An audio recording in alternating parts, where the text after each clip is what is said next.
Bab 61. Diunggah oleh baca suara.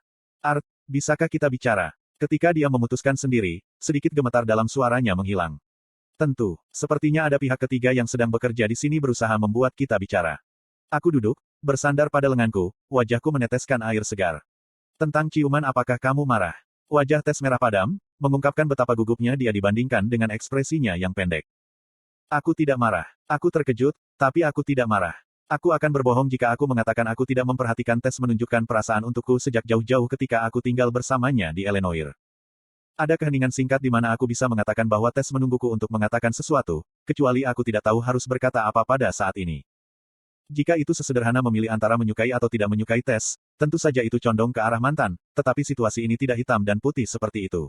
Sementara aku tahu itu tidak wajar bagi anak-anak, terutama keluarga bangsawan, untuk menikah pada usia 13 atau 14 tahun, ada faktor lain yang ikut bermain di sini, aku hanya bisa melihat gadis ini di depanku sebagai seorang anak. Aku menahan keinginan untuk menghela nafas panjang. Saya mulai mempertanyakan penggunaan yang begitu berpengalaman dalam pertempuran dan politik ketika saya bahkan tidak tahu harus mulai dari mana ketika sampai pada sesuatu yang mendasar seperti cinta, atau apapun ini. Arthur, apa yang kamu pikirkan? Dia mencondongkan tubuh lebih dekat saat alisnya berkerut lebih dalam. Intensitas di mana dia menatapku membuatku tidak nyaman, tetapi masalah ini bukanlah sesuatu yang bisa aku terus singkirkan. Tess, kita sudah saling kenal sejak kita berumur 4 tahun. Pertama kali aku melihatmu, kamu diculik setelah bertengkar dengan orang tuamu. Hal pertama yang kamu lakukan ketika aku menyelamatkanmu adalah menangis hatimu. Setelah kami berjalan kembali ke kerajaanmu, aku cukup beruntung untuk bisa tinggal di istanamu, di mana kakekmu dan akhirnya bahkan orang tuamu melakukan pemanasan kepadaku.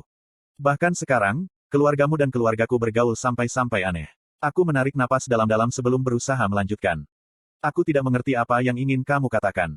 Tess, kita masih sangat muda. Maksudku, aku baru 12 tahun dan kau juga baru berusia 13 tahun. Aku tahu bahwa tidak aneh bagi seorang gadis seusiamu untuk menikah karena kau bangsawan, tapi aku maksudnya, saya tidak memiliki latar belakang itu. Saya menyadari saya sedikit gagap. Art, aku tahu kamu cukup baik dan sekarang, kamu hanya membuat alasan. Kamu dan aku sama-sama tahu bahwa maksudku bukan untuk segera menikah. Aku hanya ingin hal-hal untuk maju. Bahkan kembali di Eleanor, kamu baru saja memperlakukan saya seperti anak kecil. Sudah hampir 8 tahun sejak itu, Art. Saya harus banyak belajar, tetapi saya tidak menganggap diri saya anak kecil lagi. Tatapan tegasnya berubah lembut ketika dia dengan putus asa mencoba untuk berargumen dengan saya. Itu karena aku sudah mengenalmu sejak kami berdua adalah anak-anak sehingga lebih sulit bagiku untuk melihatmu sebagai sesuatu yang lebih, setidaknya saat ini, Tess. Bahkan belum begitu lama sejak kita bertemu setelah waktu yang lama juga. Saya bisa merasakan pertengkaran saya semakin banyak sebagai alasan kecil tapi saya tetap bertahan. Ponites menutupi wajahnya saat kepalanya menoleh ke tanah. Dia tiba-tiba bangkit berdiri, wajahnya merah dan tegang, seolah-olah hampir menangis. Jadi, kamu memberitahuku bahwa selama ini, kamu belum pernah menganggapku lebih dari teman masa kecil. Dia bertanya melalui bibir yang mengerucut. Aku mengalihkan pandanganku, tidak bisa terus menatapnya. Saya tidak tahu bagaimana merespons. Tentu saja ada saat-saat ketika saya harus bertanya pada diri sendiri apakah saya seharusnya membalas perasaan Tess terhadap saya saat itu, tetapi hati nurani saya menghentikan saya. Sementara saya telah menghabiskan 12 tahun di dalam tubuh ini, bertindak, untuk sebagian besar, usia saya masih memiliki kenangan tentang hampir 40 tahun yang telah saya habiskan dalam kehidupan saya sebelumnya. Dengan ingatan akan anak-anak di panti asuhan yang tumbuh ketika saya memanggil saya, Paman, setiap kali saya berkunjung, saya tidak bisa tidak membayangkan Tess sebagai salah satu dari anak-anak itu. Aku mengerti, bisiknya, mengambil diamku sebagai jawabannya. Tess berbalik dan melangkah ke pintu fasilitas pelatihan. Ketika dia membuka pintu, dia berkata tanpa berbalik, kamu tahu, Arthur. Kamu sangat percaya diri dalam banyak hal. Sihir, berkelahi, menggunakan otakmu.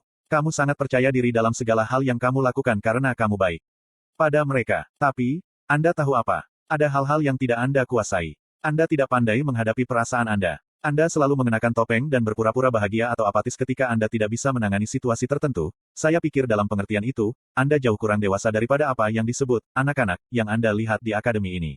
Anda hanya menggunakan kepercayaan diri Anda pada kekuatan Anda untuk menutupi rasa tidak aman yang Anda miliki dalam hal-hal yang Anda miliki. Tahu kamu tidak pandai. Petik 2. Ketika pintu ditutup di belakangnya. Iklan. Papa bodoh, Sylvie meringkuk beberapa meter jauhnya, berbalik dariku. Aku duduk di depan kolam, terpana oleh kata-kata terakhirnya. Saya harus mengakui bahwa dalam beberapa hal, mungkin Tess lebih dewasa daripada saya. Bahkan dalam kehidupan masa laluku, selain sebagai pejuang hebat, aku bukan pria yang mengesankan. Saya memiliki karisma dan karakter untuk menarik massa tetapi ketika datang ke hubungan interpersonal, saya menganggap diri saya biasa-biasa saja pada hari yang baik. Saya tumbuh menghindari hubungan jangka panjang, melihat mereka sebagai tidak lebih dari beban yang pada akhirnya akan digunakan untuk melawan saya. Untuk menjadi yang terbaik, saya tidak harus memiliki kelemahan, dan memiliki kekasih pada akhirnya akan menyebabkan kematian saya. Saya semakin menyadari hal ini sejak datang ke dunia ini. Memiliki keluarga yang akan membuat saya mati bahagia untuk mengingatkan saya betapa lemahnya saya. Jika seseorang menculik salah satu anggota keluarga saya, tidak peduli seberapa kuat saya secara pribadi, saya akan siap dan memanggil mereka. Memikirkan memiliki kekasih, seseorang yang bisa saya sebut bagian saya yang lain, adalah hal yang luar biasa, tetapi itu juga sesuatu yang benar-benar membuatku takut. Setelah mengambil kembali gelang yang menyegel atribut elemen api dan airku, aku berjalan kembali ke permukaan dan menuju ke kelas berikutnya. Bagaimana aku bisa menghadapi tes di kelas Team Fighting Mechanics? Bahkan Sylvie cemberut di atas kepalaku karena aku membuat tes marah. Senang kau kembali, Art. Claire berlari ke arahku, menamparku dengan keras. Apakah kamu merasa sedikit lebih baik? Curtis juga menyusul kami, Grouder mengikuti di belakangnya. Aku mungkin harus duduk beberapa kelas lagi, tapi aku baik-baik saja, jawabku, memberinya senyum lemah ketika kami tiba di lapangan. Senang melihatmu berjalan, Tuan Liwin. Profesor Glory berseri-seri ketika dia melihat kami bertiga tiba, tetapi ketika dia akan mendekati kami, niat yang agak jahat terpancar dari sampingnya. Lukas memiliki ekspresi keras di wajahnya saat dia mengambil langkah besar, percaya diri ke arah kami. Aku mencocokkan tatapanku, tidak ada di antara kami yang memalingkan muka saat dia mendekatiku. Mencengkeram bajuku di kerah, dia menarikku ke wajahnya. Aku pikir kita perlu tanding ulang. Wajahnya yang bengis adalah pemandangan yang harus dilihat ketika dia merengut, hidungku hanya beberapa inci darinya. Mencengkeram pergelangan tangannya, saya menjawab, wajah saya dingin dan mata saya menemui jalan buntu. Ini adalah cara yang cukup kasar untuk meminta sesuatu. Aku mencengkeram cukup keras hingga tangannya kehilangan kekuatan, tetapi aku tidak berhenti di situ. Aku meledakkan mana pada anak itu, membuat lututnya menyerah. Meringis kesakitan, Lukas bergumam tanpa suara dan segera nyala api oranye muncul di telapak tangannya yang bebas, siap untuk menembaki saya. Cukup, Profesor Glory meraung ketika dia mendorong pedangnya yang terselubung di antara kami. Arthur, istirahatlah di panggung tontonan. Kamu tidak boleh ikut serta dalam kegiatan apapun di kelas ini sampai kamu benar-benar sembuh, perintah Direktur Gutski. Sedangkan kamu, Lukas, kamu perlu tenang. Apakah kamu mau selesaikan dendam kecilmu dengan perkelahian atau dengan pelukan? Lakukan itu setelah Arthur sembuh total. Sekarang bukan saatnya. Dia menghela nafas ketika dia mendorongku ke arah platform penglihatan. Setelah berjalan setengah hari, aku tidak butuh pedangku untuk bersandar, tetapi aku juga tidak bisa berjalan dengan kecepatan normal. Menuju ke belakang, mataku tanpa sadar mencari tes tetapi dia tidak bisa ditemukan. Profesor Glory, di mana Puteri Tesia? Dia mampir tidak terlalu lama sebelum kamu datang mengatakan dia sedang tidak enak badan. Dia bilang dia akan naik kelas tapi entah kenapa dia kelihatan jadi Clive membawanya kembali ke asramanya. Kenapa? Apa kamu tahu sesuatu? Profesor Glory bertanya. Aku berbohong, menggelengkan kepala. Kamu bisa naik ke panggung tontonan tanpa memulai pertarungan lain, kan? Istirahat saja selama beberapa hari lagi. Dia meletakkan tangan lembut di bahuku sebelum berlari kembali menuju sisa kelas. Saya menyaksikan kelas dibagi menjadi beberapa tim dan mendapatkan berbagai formasi untuk keadaan yang berbeda. Dalam skenario seperti pengepungan, Conjurers memainkan peran penting sehingga Augmenter masuk ke posisi yang jauh lebih defensif, berfokus hanya pada melindungi Castor jarak jauh. Dalam skenario di mana pertempuran gerilya diperlukan, hanya satu atau dua Augmenter tetap dekat dengan Konjektur karena sisanya meledak sendiri. Kelasnya hanya seminggu, jadi itu sangat mendasar tetapi jelas bahwa Profesor Glory tahu apa yang dia lakukan. Kelas memahami pelajaran dengan baik sambil bersenang-senang. Itu pemandangan yang bagus untuk dilihat tetapi pikiran saya menyimpang ke hari sebelumnya. Saya tidak menyesali hal-hal yang saya katakan, tetapi saya harus mempertanyakan apakah saya benar-benar mengatakannya dengan baik. Kelas saya berikutnya adalah kelas yang paling saya tunggu-tunggu, teori sihir Devian.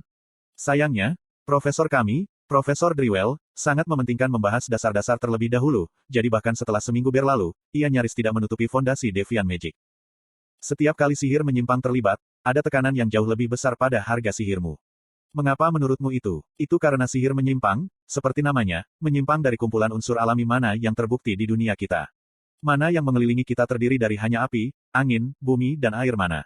Sihir menyimpang yang berasal dari bentuk yang lebih tinggi dari keempat elemen ini memiliki biaya yang jauh lebih besar, seperti yang ingin saya katakan, dibandingkan dengan empat aslinya elemen karena tidak ada hal seperti petir, tanaman, gravitasi, logam, magma, suara, atau mana es yang mengelilingi kita di atmosfer. Untuk menghasilkan fenomena ini dalam mantra kita, mage harus dapat secara langsung mengubah elemen induknya dan memanipulasinya ke dalam bentuk yang menyimpang. Profesor Drewell berbicara, dia adalah seorang wanita yang sangat tua dan meskipun dia memiliki citra seorang nenek pendiam yang baik, dia tidak pernah berhenti berbicara.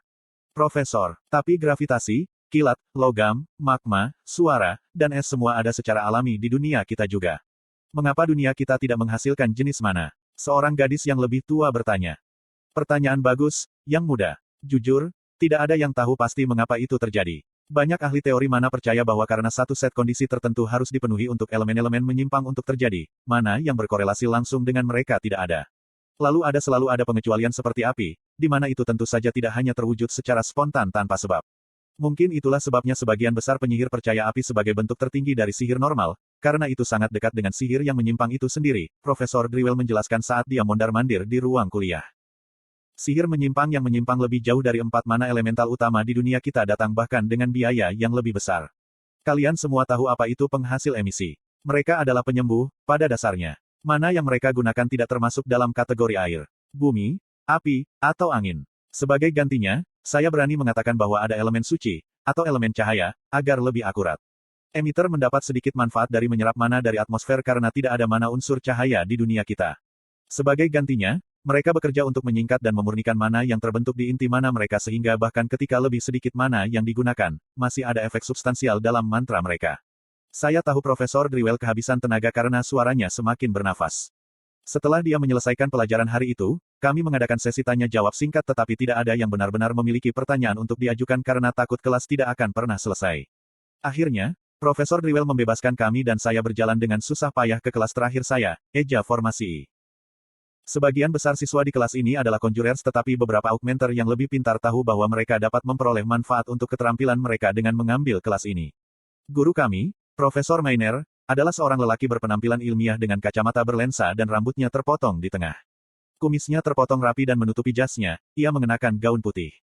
Selamat datang, siswa. Saya diberitahu oleh Direktur Gutski bahwa seorang siswa bernama Arthur Lewin akan mulai bergabung dengan kami untuk kelas, apakah saya benar? Dia melihat sekeliling. Kacamata berlensa menangkap cahaya dari cahaya di ruang kelas. Ya, saya Arthur Lewin, tolong bimbing saya dengan baik. Saya membungkuk kecil ketika dia mengangguk setuju. Baiklah, kamu tidak melewatkan sesuatu yang terlalu penting, Tuan Lewin. Kami sedang membahas berbagai jenis formasi mantra, dari mantra-mantra individual hingga formasi mantra grup. Ingin memberitahu kami apa yang Anda ketahui tentang formasi mantra. Dia menyesuaikan kacamata berlensa saat dia mendekati saya, punggungnya lurus. Setahu saya, formasi mantra adalah penggabungan dan atau mengubah mantra dasar dan keterampilan untuk menghasilkan fenomena yang berbeda. Apakah itu untuk pengguna itu sendiri, atau titik spesifik di ruang mantra itu digunakan? Jawabku. Jawaban yang paling solid, Tuan Lewin. Sangat bagus. Dia bertepuk tangan sekali sebelum kembali ke depan kelas tempat dia memulai pelajaran. Pertama-tama aku ingin kalian semua membayangkan sebuah skenario. Bayangkan sebuah dunia di mana semua orang bisa membaca pikiran semua orang. Pikiran sekilas yang dapat membuat bahkan pria paling murni pun tampak sesat atau wanita paling baik tampak kejam semuanya diletakkan di tempat terbuka bagi orang lain untuk baca. Saya percaya bahwa dunia akan menjadi tempat para penyihir terbaik yang pernah dikenal. Kelas menunggu, bingung, bagi profesor untuk menyampaikan maksudnya tetapi dia melanjutkan. Aku akan kembali ke sini nanti, tetapi untuk sekarang, mengapa para penyair dan bahkan menambah mantra melantunkan? Bukan kata-kata yang memanggil mantra atau teknik. Sebaliknya, kata-kata mempengaruhi kesadaran Castor, mengisi pikirannya dengan yang benar, saran, jika Anda mau, yang membentuk mana ke dalam mantra yang diinginkan. Suara semua orang dengan marah menulis di buku catatan mereka memenuhi ruangan. Profesor Maynard adalah pembicara yang hebat dan dia membuat kelas terlibat dengan materi yang dia ajarkan. Untuk memberikan contoh yang agak lucu, jika aku berkata kepada seorang gadis yang menyukaiku, aku selalu mencintaimu, kamu bisa bertaruh bahwa akan ada semacam reaksi dari gadis yang kukatakan ini.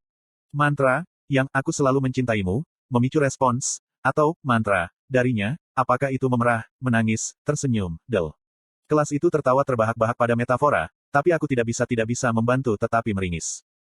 Semua dalam semua, jika Castor dapat mengendalikan kesadarannya untuk membentuk mana ke dalam mantra yang diinginkan, maka mantra bisa sangat dipersingkat atau mereka bahkan mungkin tidak membutuhkannya sama sekali. Alasan Augmentor tidak perlu terlalu fokus pada nyanyian karena mantra yang mereka gunakan hampir selalu melibatkan mereka secara langsung menggunakan tubuh mereka sendiri. Sebaliknya, ahli sulap harus menggunakan mantra yang jauh lebih tepat dan rumit, yang membutuhkan mantra ini sehingga mantra mereka tidak menjadi sama sekali berbeda dengan sakelar. Dari sebuah pemikiran, itulah sebabnya saya mengatakan bahwa jika ada dunia di mana setiap orang dapat saling membaca pikiran satu sama lain, dunia itu juga akan memiliki penyihir terhebat. Mengapa? Karena mereka akan memiliki kendali mutlak atas pikiran mereka. Petik 2.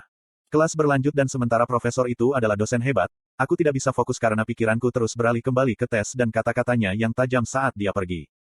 Menyembunyikan rasa tidak aman saya dengan kepercayaan diri saya. Apakah itu yang saya lakukan? Apakah saya menggunakan fakta bahwa saya jauh lebih baik dalam sihir daripada orang lain sebagai alasan untuk menghindari menghadapi apa yang sebenarnya saya buruk? Mungkin saya menjadi orang munafik. Aku sedang bercerita tentang bagaimana aku tidak bisa melihat tes sebagai sesuatu yang lebih dari seorang anak, tetapi aku sebenarnya yang perlu tumbuh dewasa, setidaknya dalam arti tertentu. Semakin kuat dalam kekuatan saya tidak benar-benar mengisi titik lemah saya, itu hanya membuat mereka jauh lebih jelas dibandingkan. Tes masih muda, dia juga tidak bersalah, tapi itu tidak berarti dia bodoh. Mungkin saya yang bodoh. Kelas sudah berakhir, semoga malammu menyenangkan, murid-murid. Aku akan melihat kalian semua besok.